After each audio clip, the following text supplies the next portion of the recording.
Hello, I'm Stephanie Moberly. This is Module 4, Understanding My Community, which is Oxford. Our customs and traditions. Within our high school, we have many of the normal high school activities and traditions, like homecoming, prom, athletics, definitely. We also have something that's called Late Night with the Cats.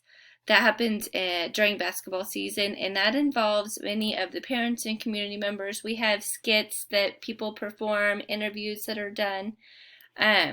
We also have mill cleanup days. So I have a picture here of the old Oxford Mill.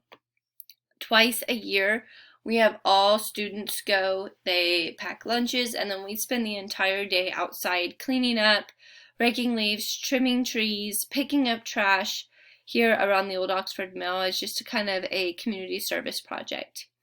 Within the elementary school, we also participate in those mill cleanup days, but then we have so many other things. We have the gingerbread house day.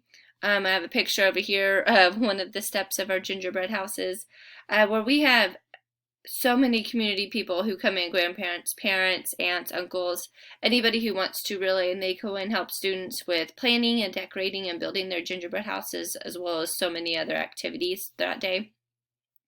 We have field day, which is generally the last day of school. It's a huge community picnic where students get to come and participate in track-like activities.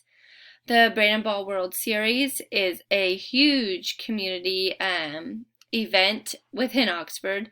It is a game where the top 2 students for each grade level compete against the teachers, and the entire community shows up for that. It's a great day. We have Arbor Day planting. Our 6th graders go every year, and they work with the city, and they plant trees within one of our city parks. And then we have a salsa garden. I have here a picture of our salsa garden. Our students built these raised gardens, and then they plant and harvest and can salsa every year, and then they sell that within the community.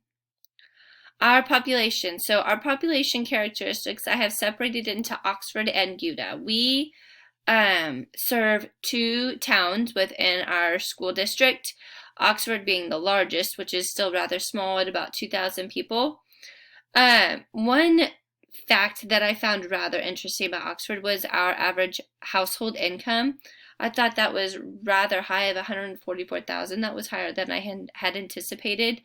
The major occupations for the parents within Oxford are the aircraft industry, things like Boeing or Spirit or Hawker Beechcraft. We also have a large population of farmers within our community. It's a very rural community. And then the largest employer within Oxford city limits is, of course, the school, with many of the teachers, paras, and administration all living within Oxford. Gouda Springs, the demographics within there, Gouda is very, very, very small, with a population of 176 and an average household income of only 46,000. So you can see the difference in the income, the household income within the 2 towns. Community channels. Within our community, there's things on Facebook, your community groups, Oxford Buy Sell Trade, Oxford News, that people can go to and keep up to date on information. We also have bulletin boards posted at local businesses and the post office where people can put things up. The city website where there's a calendar with different events posted on there, and then the Oxford Register, which is our newspaper. Within the school, the best way that we have found for communication would be Facebook or Twitter. We found that we can reach the most people and the fastest way that way. We also have school text and call alerts that people can sign up to receive. And then this year we implemented Seesaw as a large way of communicating within our elementary age students, parents, and we've had great success with that. And then due to COVID, we also live stream many of our events and have had great feedback on that. Our groups, our community groups. Within the elementary school, we have our Parent-Teacher Association. The high school level, it would be more of our booster club. We definitely have groups within our sports parents, and then our church groups. We have multiple churches within our communities, and people definitely associate within the church groups. Oxford alumni, people who are born here, raised here, graduated here, and are still here. Those people are a group within themselves. And then we have Gouda Springs residents, that other little town that we serve within our school. That's definitely a group as well. Leadership within the community, our Chamber of Commerce, our city employees, we look to a lot for as leaders, and then the Board of Education. As far as individuals go, I would say first and foremost our superintendent, who also serves as our high school principal. She's a great leader, our elementary principal as well as business owners and coaches.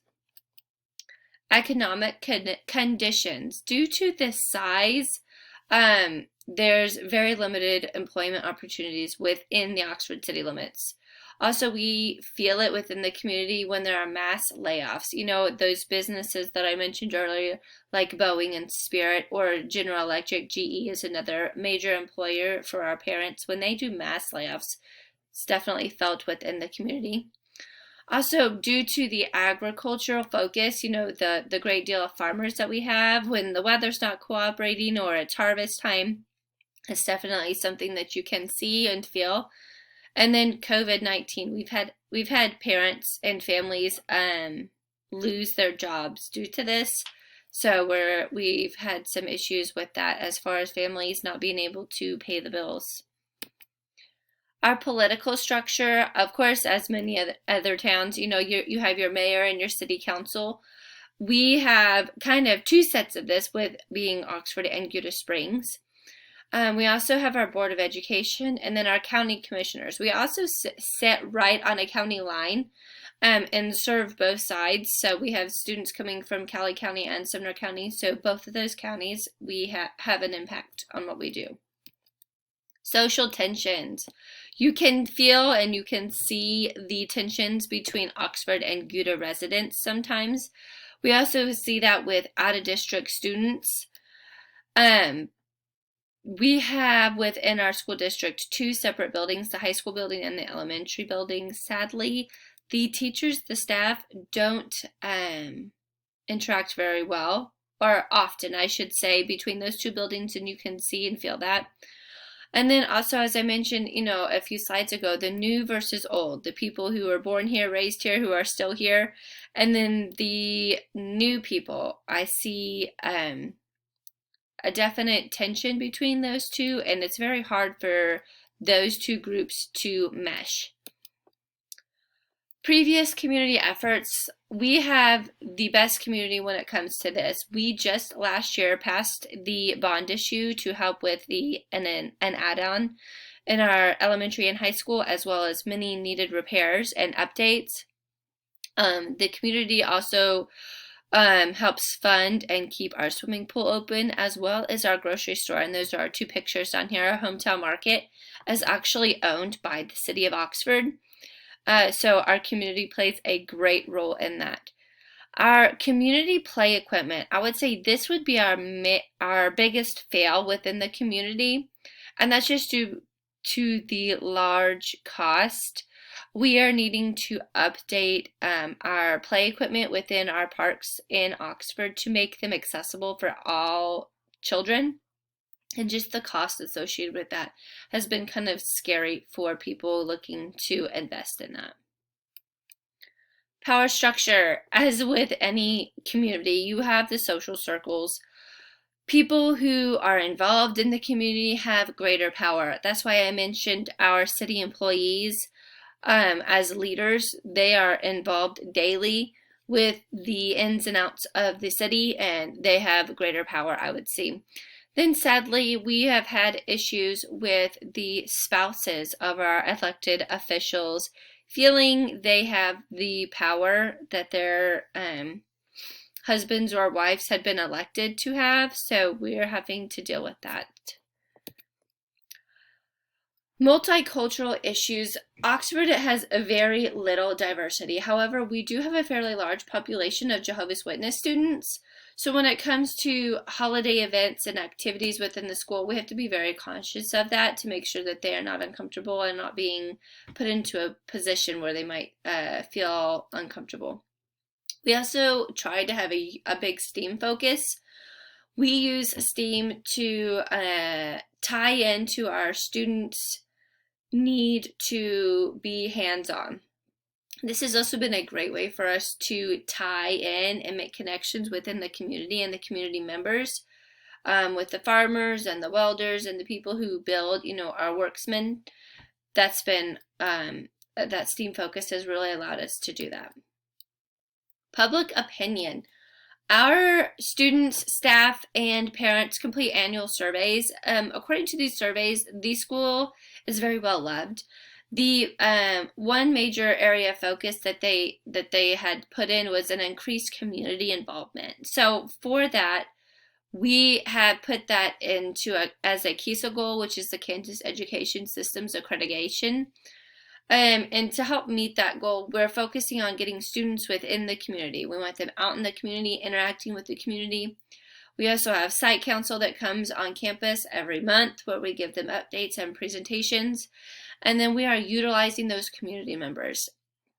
That STEAM focus and getting our kids building and interacting, being able to find people within the community that do those same things has been awesome for our students.